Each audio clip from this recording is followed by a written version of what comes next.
गांव बिल्कुल सूना था। लोग जल्दी जल्दी में भाग गए थे। उनके घर खाली थे, बस कुछ बुजुर्ग ही रह गए थे। वो खंडहर की कहानियां सुनाते थे। खंडहर पास ही में थे। कभी वो एक शानदार महल हुआ करता था, अब वो टूट फूट रहा था और जंगल जैसा हो गया था। गांव वाले कहते थे कि वहां अजीब चीजें होती हैं। वो कहते थे कि वहां भूत प्रेत का साया है। उन्होंने लोगों को वहां से दूर रहने की चेतावनी दी थी। गांव वाले डरे हुए थे। उन्होंने चीजें देखी थी, आवाजें सुनी थी।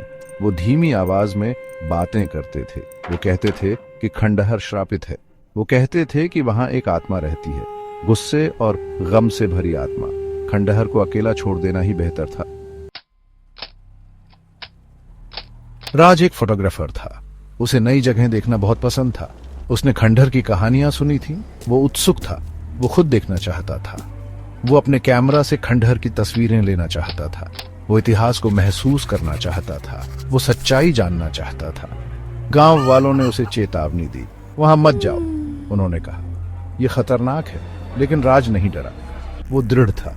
उसने अपना बैग पैक किया, अपना कैमरा लिया। वो खंडहर की तरफ चल पड़ा।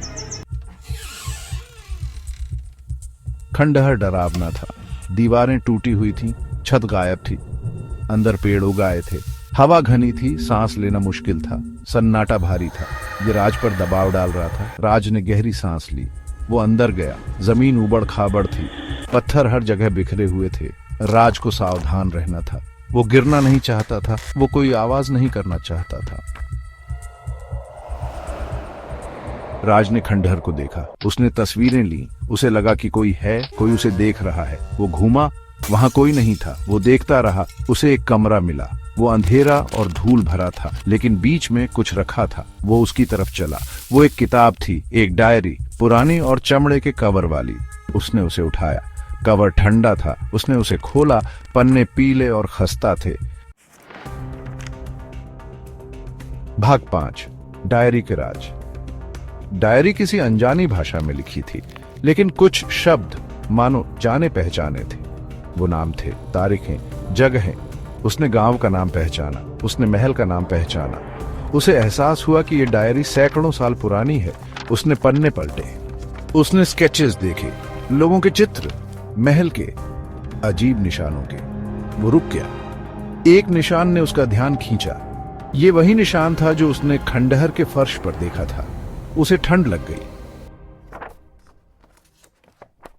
भाग 6, अंधेरे में एक मौजूदगी। वो पढ़ता रहा। डायरी एक कहानी बता रही थी, प्यार की कहानी, धोखे की, एक श्राप की।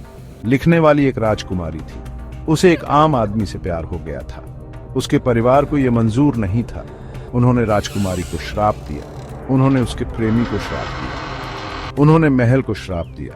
राज पढ़ता रहा। उसने अपने कंधे पर एक ठंडा हाथ महसूस किया। वो घबरा गया और डायरी गिरा दी। वो घूमा, वहां कोई नहीं था। वो अकेला था, लेकिन वो जानता था कि वो अकेला नहीं है। वो इसे महसूस कर सकता था। भाग 7, आत्मा का प्रस्ताव। परछाई में एक आकृति बनी। वो एक औरत थी। वो खूबसूरत थी, लेकिन उसकी आंखें उदास थीं। उसने सफेद ड्रेस पहनी थी। वो उसके चारों ओर धुंध की तरह लहरा रही थी। वो बोली। उसकी आवाज धीमी थी, हवा की तरह। तुमने मेरी डायरी ढूंढ ली है, उसने कहा। तुम मेरी कहानी जानते हो? राज कुछ नहीं बोल पा रहा था। वो बस देखता रहा। औरत ने आगे कहा, तुम मेरी मदद कर सकते हो, उसने कहा। तुम श्राप तोड़ सकते हो। भाग 8, चुनाव। मैं तुम्हें एक चॉइस दूंगी, आत्मा ने कहा। उसकी आवाज खंडहर में गूंजी। अभी चले जाओ और जो तुमने देखा है उसे भूल जाओ, या रुको और इस श्राप को तोड़ने में मेरी मदद करो। लेकिन सावधान रहना, रास्ता खतरनाक है। राज ने टूटे हुए कमरे में चारों ओर देखा। उसने जमीन पर पड़ी डायरी को देखा। उसने राजकुमारी की भूतिया आकृति को देखा। वो जानता था कि वो इसे कभी नहीं भूल सकता। उसे एक चुनाव करना था। भाग 9, चुनाव। राज क्या चुनेगा? क्या वो खंडहर से भाग जाएगा, डायरी और आत्मा को भूल जाएगा, या वो रुकेगा और अनजान का सामना करेगा? चुनाव उसके हाथ में था।